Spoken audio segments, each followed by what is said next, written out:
உங்களுக்கு தெரியும் ஜல்லிக்கட்டு இன்னைக்கு தமிழகத்தில் இருக்குன்னா ஒரே ஒரு மனிதர் நரேந்திர மோடி அவர்கள் மட்டும்தான் காரணம், வேறு யாரும் கிடையாதுங்க.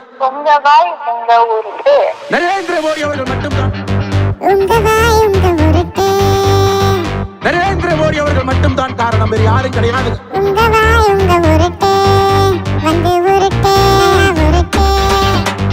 சத்ரபதி வீர சிவாஜி அவர்கள் சிவாஜி அவர்கள் அக்டோபர் 3, 1967 காளிகாம்பாள் கோவிலுக்கு வந்திருக்கிறார்.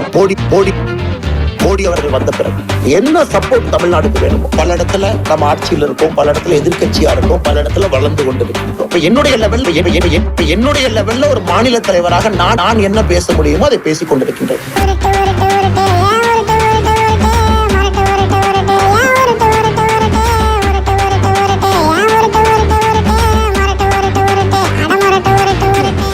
இஷ்டத்துக்கு ஒரு